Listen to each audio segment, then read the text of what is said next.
Very good evening guys, मेरा नाम है विवेक पांडे। स्वागत है इंडिया के फाइनेंस प्लेटफॉर्म पे। दोस्तों, आज की वीडियो में हम डिस्कस करने वाले हैं बेहतरीन MCQ question based on architecture of database system. Architecture of database system वो चैप्टर है जो हम लोग कल रात एप्लीकेशन पे डिस्कस किए। इससे क्वेश्चंस क्या बन सकता है वो यहाँ पे आज हम डिस्कस करेंगे, तो अंत तक बने रहिएगा। बेहतरीन क्वेश्चन यहाँ पे डिस्कस करेंगे जो आपका निकला है आर्किटेक्चर ऑफ डेटाबेस सिस्टम से। ठीक है, तो आर्किटेक्चर और डेटाबेस सिस्टम, साथ ही साथ हमारा डेटाबेस डिजाइन से भी क्या क्या क्वेश्चन बन सकता है वो भी यहाँ पे हम जिक्र करेंगे। तो मैं आपसे बस यही कहूंगा कि अंत तक बन रहिएगा। तो database design along with architecture of database system, ठीक है। और ये दोनों चैप्टर है जिसके बारे में हम लोग रात में जिक्र किए थे। चलिए स्टार्ट करते हैं। पहला सवाल पूछा गया है, what is the basic client server architecture one has to deal with. अगर क्लाइंट सर्वर आर्किटेक्चर पे हम लोग काम कर रहे हैं, अगर सवाल ये पूछा गया है, अगर हम लोग क्लाइंट सर्वर आर्किटेक्चर पे काम कर रहे हैं दोस्तों, तो वो उनमें से क्या क्या होता है। नंबर ऑफ पीसीज होता है, वेब सर्वर होता है, डेटाबेस सर्वर होता है, या ऑल ऑफ द अबव होता है। दोस्तों, सबसे पहले आपको ये मालूम होना चाहिए कि डेटा क्लाइंट सर्वर आर्किटेक्चर होता है क्या। तो क्लाइंट सर्वर आर्किटेक्चर जो है वो 2 टायर आर्किटेक्चर कहा जाता है। इसमें एक सर्वर होता है और उसी सर्वर में हमारा डेटाबेस स्टोर होता है, और इससे मल्टीपल क्लाइंट्स आपका कनेक्ट होते हैं। इससे मल्टीपल क्लाइंट्स है वो हमारा कनेक्ट होते हैं। तो ये मेरा हो गया 2 टायर आर्किटेक्चर दोस्तों। तो इसमें क्या होगा, तो दोस्तों इसमें नंबर्स ऑफ पीसीज तो होगा ही, साथ ही साथ हमारा वेब सर्वर भी होगा जैसे यहां पे मैंने बताया, और डेटाबेस सर्वर भी होगा। तो सही आंसर हमारा यहां पे हो गया, all of the above is the right answer. तो क्लाइंट सर्वर आर्किटेक्चर किसे कहा जाता है, तो 2 टायर आर्किटेक्चर को कहा जाता है। इसमें एक सर्वर मल्टीपल क्लाइंट से कनेक्टेड होते हैं। क्या क्या कंटेन होता है, तो ये सारे ऑप्शन है जो उसमें कंटेन होता है। कोई भी अगर क्वेश्चन है, कोई भी आपके डाउट्स है, तो कमेंट बॉक्स में जरूर शेयर कर सकते हैं। आपके लिए वो कमेंट बॉक्स है वो ओपन है। अगला सवाल है, how many types of database architecture are there. Total कितने number types of database architecture होते हैं। दोस्तों, टोटल जो है वो 3 टाइप के डेटाबेस आर्किटेक्चर होते हैं। एक हमारा होता है 1 टायर आर्किटेक्चर, दूसरा होता है हमारा 2 टायर आर्किटेक्चर, तीसरा हमारा होता है 3 टायर आर्किटेक्चर। सबके बारे में हम विस्तार में ऑलरेडी कल रात वाली क्लास में डिस्कस कर चुके हैं। तो जो बच्चे क्लास नहीं देखे हैं या नहीं ज्वाइन किए तो जाके ज्वाइन कर लीजिए। ये पूरा चैप्टर है वो हम लोग कल रात में अच्छे से डिस्कस कर दिए थे, ठीक है। तो मैं आपसे यही कहूंगा कि जाके आप ये वाला क्लास को जरूर देख लीजिएगा। तो टोटल कितने टाइप के होते हैं, तो 3 टाइप के आर्किटेक्चर यहाँ पे होते हैं।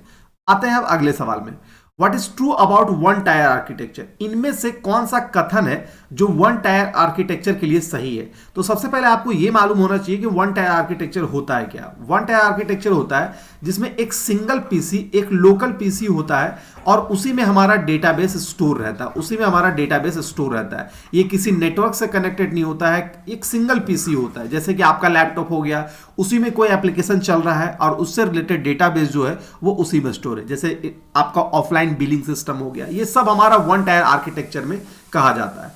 तो इनमें से कौन सा कथन है जो सही है। It is directly not available to the user, बिल्कुल गलत। ये यूजर के लिए डायरेक्टली अवेलेबल होता है क्योंकि सेम ही पीसी में इंस्टॉल होता है। Changes are not done on the database, changes are not done on the database, जी नहीं। चेंजेस हम लोग कर सकते हैं डेटाबेस में क्योंकि ये लोकल सिस्टम पे ही होता है।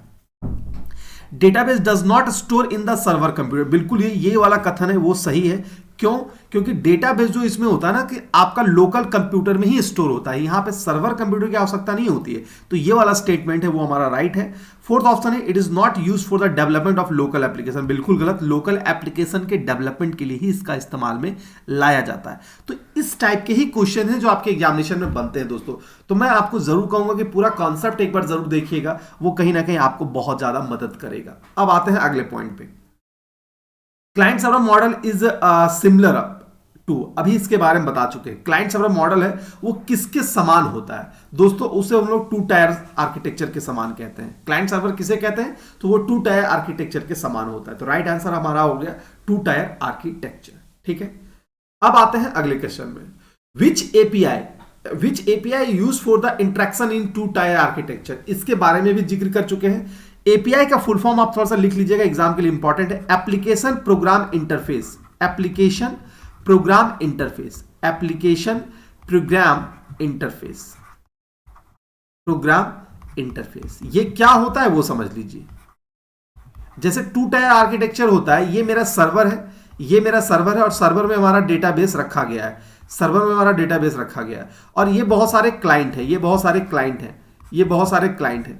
तो सिंपल सा बात है, ये क्लाइंट जो है वो इससे कैसे कनेक्ट होंगे, तो बीच में एक एपीआई का इस्तेमाल किया जाता है, ठीक है, तो उसे हम लोग कहते हैं एपीआई। और एपीआई क्या होता है, तो एपीआई हमारा या तो ओडीबीसी हो सकता है या तो जेडीबीसी, यानी कि both A and B. ODBC का इस्तेमाल किया जाता है अगर जावा के अलावा कोई और एप्लीकेशन का इस्तेमाल कर रहे हैं, मान लो कि सी में एप्लीकेशन बना हुआ है, आपका डॉटनेट में बना हुआ है, किसी में बना हुआ है, तो हम लोग ओडीबीसी एपीआई का इस्तेमाल करते हैं, ओपन डेटाबेस कनेक्टिविटी, ठीक है। लेकिन वही अगर एप्लीकेशन मेरा जावा में बना है, तो हम लोग जावा में बना है तो उसमें हम लोग जेडीबीसी कनेक्टिविटी का इस्तेमाल करते हैं। तो ओडीबीसी और जेडीबीसी क्या है, एक तरह से एपीआई कनेक्टिविटी है जिसका इस्तेमाल किया जाता है क्लाइंट और सर्वर के बीच में कनेक्टिविटी प्रोवाइड करने के लिए। तो याद रखिएगा दोनों का इस्तेमाल होता है, ओडीबीसी फॉर अदर एप्लीकेशन के लिए और जेडीबीसी फॉर जावा एप्लीकेशन के लिए इस्तेमाल में लाया जाता है। ओडीबीसी का फुल फॉर्म होता है ओपन डेटाबेस कनेक्टिविटी और जेडीबीसी का फुल फॉर्म होता है जावा डेटाबेस कनेक्टिविटी, ठीक है। आई होप सो ये पूरा कॉन्सेप्ट आपका क्लियर हो गया होगा। अब आते हैं तीसरे वीडियो क्वेश्चन पे, जो भी सीक्वेंस है, in which architecture another layer is the between the client and server. इनमें से कौन सा ऐसा आर्किटेक्चर है जिसमें क्लाइंट और सर्वर के बीच में, क्लाइंट और सर्वर के बीच में एक और लेयर होता है। दोस्तों वो हमारा होता है 3 टायर आर्किटेक्चर। क्लाइंट और सर्वर के बीच में एक और लेयर होता है जिसे हम लोग कहते हैं एप्लीकेशन सर्वर। ये हम लोग इसके बारे में पूरा विस्तार पे एप्लीकेशन वाली क्लास में हम लोग पढ़े हैं, तो जो बच्चे नहीं देखे जाके वीडियो जरूर देखिएगा, पूरा कॉन्सेप्ट आपको यहां पे मैंने आपको दे दिया है। तो दोस्तों याद रखिएगा सर्वर और क्लाइंट के बीच में क्या होता है, तो मेरा एप्लीकेशन सर्वर जो है वो इस्तेमाल में लाया जाता है। तो इसीलिए चूंकि ये 3 लेवल पे काम करता है, इसीलिए इसके 3 टायर आर्किटेक्चर कहा जाता है। इसका इस्तेमाल होता है लार्ज एप्लीकेशन के लिए, बड़े बड़े एप्लीकेशन में इसका इस्तेमाल यूज किया जाता है, जैसे बैंकिंग सिस्टम हो गया, जैसे गूगल्स वगैरह हो गया, हमारे एग्जामिनेशन सिस्टम्स हो गए। तो लार्ज वेब एप्लीकेशन पे इसका इस्तेमाल किया जाता है और उसमें 3 लेयर पे काम होता है। तो अगर extra layer between client and server होता है तो वो किस में होगा, तो वो मेरा 3 टायर आर्किटेक्चर में होगा। अब आते हैं नेक्स्ट क्वेश्चन में। अच्छा सेम क्वेश्चन है, कोई बात नहीं, हटा देते हैं। अगला का सवाल, what is present in server but not in client. इनमें से कौन सा ऐसा टर्म है जो आपके सर्वर में अवेलेबल होता है लेकिन क्लाइंट में ये अवेलेबल नहीं होता है, ठीक है। देखो बहुत ट्रिकी क्वेश्चन दे दिया। ट्रिकी क्वेश्चन क्या दे दिया दोस्तों, सबसे पहला बात है कि जिक्र कर दिया सर्वर और क्लाइंट का, ठीक है, सर्वर और क्लाइंट का। सर्वर किसे कहा जाता है, एक ऐसा कंप्यूटर जो सर्विस प्रोवाइड करता है, एक ऐसा कंप्यूटर जो सर्विस प्रोवाइडर होता है उसे हम लोग कहते हैं सर्वर कंप्यूटर।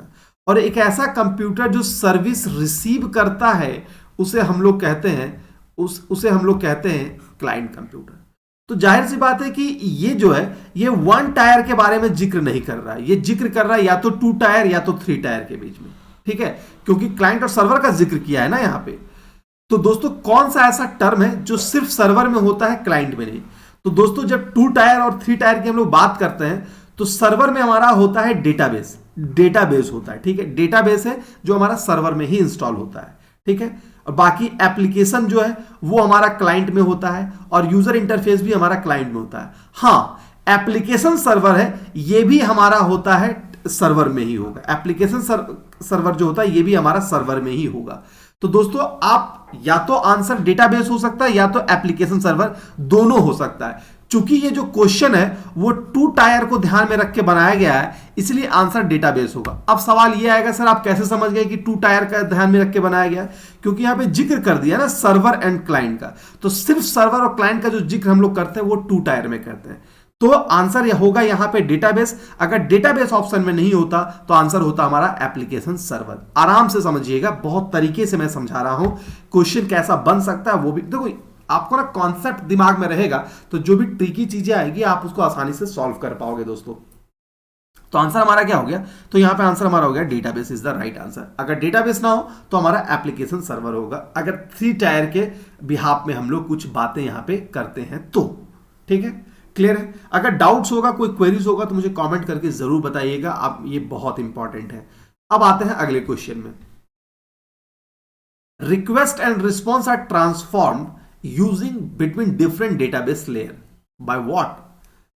सिंपल सा बात है, लेयर वही हुआ जैसे 3 टायर की बात करते हैं तो 1 टायर होता है, 2 टायर, 3 होता है।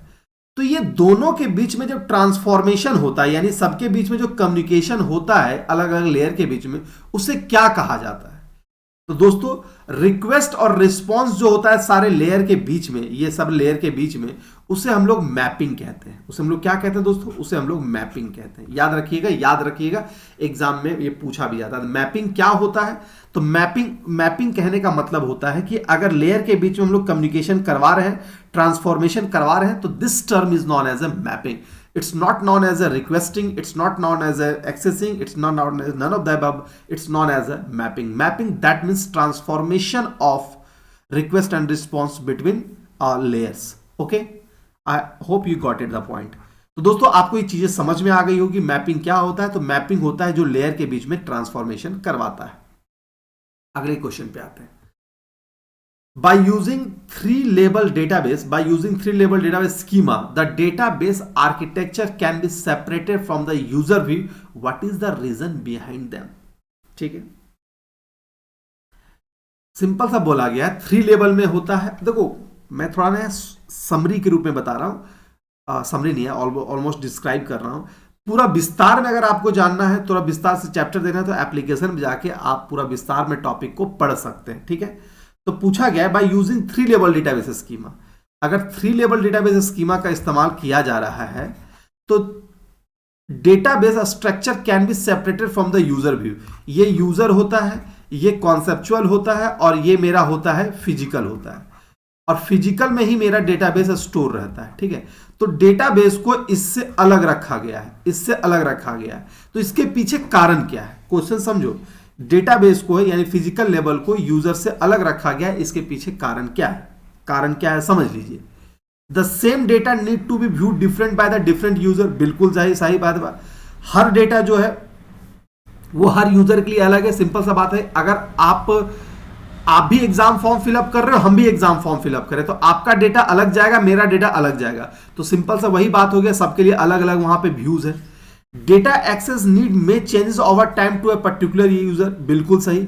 हर यूजर अपने हिसाब से चेंज फॉर्म फिलअप करता है, हर यूजर अपने हिसाब से फॉर्म को एडिट करता है। तो हर यूजर के लिए एक्सेसिंग जो टाइम होता है वो अलग अलग होता है, इसीलिए अलग रखा जाता है। ये भी सही है। The same data should be available to all user based on their need. बिल्कुल सवाल। फॉर्म का अगर मान लो कि डेडलाइन है कि 3 तारीख को खत्म हो जाएगा, मान लो कि 3 दिसंबर को डेट है एग्जाम की, फॉर्म क्लोज हो जाएगा, तो ये 3 दिसंबर सबके लिए अवेलेबल है ना, सिर्फ मेरे लिए अवेलेबल थोड़ी ना है। तो सही वही चीज बोल रहा है, the same data should be available to all user based on their need. ठीक है, तो यही चीज होता है आपका। तो दैट मीन्स ये तीनों है, तीनों वजह है जिस वजह से व्यू को रखा गया है अलग। किससे? तो डेटाबेस से।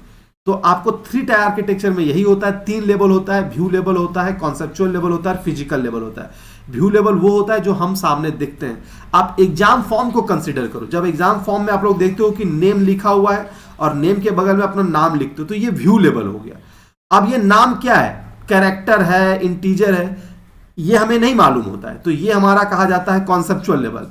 और ये नाम जाके किसी हार्ड डिस्क में जाके स्टोर होता है, यानी किसी सर्वर कंप्यूटर में जाके स्टोर होता है, तो वो कितना स्पेस लेता है ये मेरा ध्यान रखा जाता है फिजिकल लेवल में।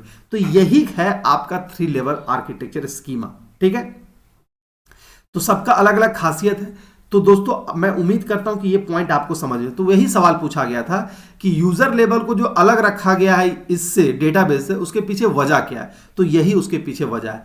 इसका जो उपयोग किया जाता है तो लार्ज एप्लीकेशन में इस्तेमाल में लाया जाता है, जैसे ऑनलाइन एग्जामिनेशन सिस्टम। ठीक है, लार्ज वेब एप्लीकेशन में इसका इस्तेमाल लाया जाता है, लार्ज एप्लीकेशन पे इसका उपयोग किया जाता है, जैसे ऑनलाइन एग्जामिनेशन हो गया, कुछ भी आप यहां पे कह सकते हैं, तो वो हमारा इसका इस्तेमाल में लाया जाता है। ठीक है, क्लियर है? कोई दिक्कत नहीं, everything is going well well. एक बार सारे बच्चे मुझे बता दो। ठीक है, फिर से मैं दोबारा क्लियर करता हूं। सवाल यही पूछा गया था कि 3 लेवल डेटाबेस आर्किटेक्चर जो होता है उसमें डेटाबेस स्ट्रक्चर को, डेटाबेस स्ट्रक्चर यानी इसको यूजर से अलग रखा गया, इसके पीछे वजह क्या है? तो ये सारा उसके पीछे वजह है। अगर किसी तरह की क्वेरी है, किसी तरह का डाउट है, तो मुझे कमेंट बॉक्स में जरूर पूछिएगा, आपको बताने के लिए मैं तत्पर वहां पे हूं। अगला सवाल है, what is true about internal level? ठीक है, ये 3 टायर के बारे में सवाल है और उसमें 3 लेवल होता है। तो निचला वाला लेवल जो है जिसको मैंने फिजिकल बोला, उसका एक नाम इंटरनल लेवल भी होता है। तो इनमें से कौन सा कथन है जो सही है? An internal database architecture is described bye it's external schema. Intangible data store model is used. It describe how the data is stored in physical medium. तो दोस्तों ये एक्चुअली बताता क्या है? इस इंटरनल लेवल मुझे ये बताता है कि हमारा हार्ड डिस्क में डेटा स्टोर कैसा है, वो मुझे बताता है इंटरनल लेवल। ठीक है, तो सही आंसर हमारा ये हो गया, it describe how the data is actually stored in the physical medium, यानी हार्ड डिस्क में वो डेटा कैसा स्टोर है ये हमें इंटरनल लेवल में मालूम होता है। ठीक है, इसके अलावा सारा ऑप्शन जो है वो हमारा गलत है। ठीक है, अब आगे बढ़ते हैं। Which schema describe the structure of database and relationship between data. इनमें से कौन सा स्कीमा है जो हमारा स्ट्रक्चर ऑफ डेटाबेस को डिफाइन करता है और रिलेशनशिप? दोस्तों स्ट्रक्चर और रिलेशनशिप जो है वो हमारा कॉन्सेप्चुअल लेवल है, वो डिस्क्राइब करता है। कॉन्सेप्चुअल स्कीमा भी कहिए या कॉन्सेप्चुअल लेवल भी कहिए। इसी का एक नाम होता है लॉजिकल लेवल भी, इसी का एक नाम होता है हमारा लॉजिकल लेवल भी, इसका एक नाम होता है। ठीक है, तो कॉन्सेप्चुअल लेवल बोलो या लॉजिकल लेवल बोलो, ऑल आर सेम। अब बढ़ते हैं अगले पॉइंट में। Which user interface, which user interaction with a database system is describe by the view schema. इनमें से कौन सा यूजर के लिए व्यू स्कीमा बनाया जाता है? ठीक है, व्यू स्कीमा जैसे मैंने बताया ना कि सबसे ऊपर वाले को व्यू कहा जाता है, उसके नीचे को कॉन्सेप्चुअल कहा जाता है, और उसके जस्ट नीचे को हमारा इंटरनल या फिजिकल कहा जाता है। तो ये जो व्यू बनाया गया है ये किसके लिए बनाया गया है? दोस्तों ये हमारे लिए बनाया गया है, यानी कि ये एंड यूजर के लिए बनाया गया है। तो सही आंसर हो गया एंड यूजर। ठीक है, ना तो स्टैटिक यूजर, ना तो फ्रंट यूजर, ना तो back user. Right answer will be and user. ये एंड यूजर किसे कहा जाता है?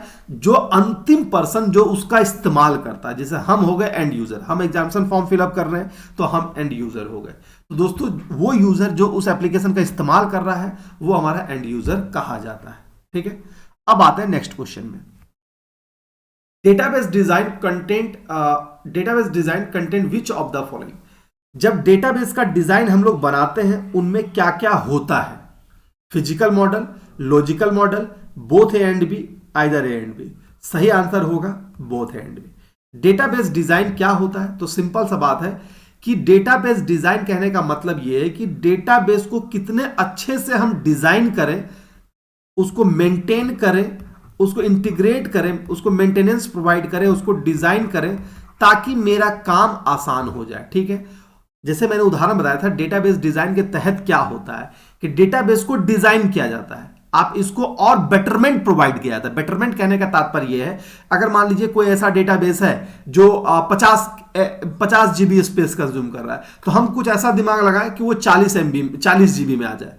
कोई डेटाबेस डिजाइन है जिसमें बहुत कॉम्प्लीमेंटेड क्वेरी लिखी गई है, हम कुछ ऐसा दिमाग लगाएं कि वो क्वेरी को सॉर्ट आउट कर रहे हैं। तो ये सारा जो काम करते हैं कहीं ना कहीं डेटाबेस को इंटरेक्टिव बनाने के लिए इस्तेमाल करते हैं, डेटाबेस का यूज है वो आसान करने के लिए करते हैं। तो इसी पद्धति को हम लोग कहते हैं डेटाबेस डिजाइन करना, और इसके तहत हम लोग फिजिकल मॉडल भी डिजाइन करते हैं और लॉजिकल मॉडल भी डिजाइन करते हैं। तो सही आंसर हो गया both A and B is the right answer. तो डेटाबेस डिजाइन क्या है? तो डेटाबेस डिजाइन का मात्र यही है कि हम लोग डेटाबेस को बेटर तरीके से इस्तेमाल कर सके, उसी के लिए हम लोग डेटाबेस को डिजाइन करते हैं। ठीक है, इसके पूरे लाइफ साइकिल को हम लोग रात वाली एप्लीकेशन में डिस्कस किए।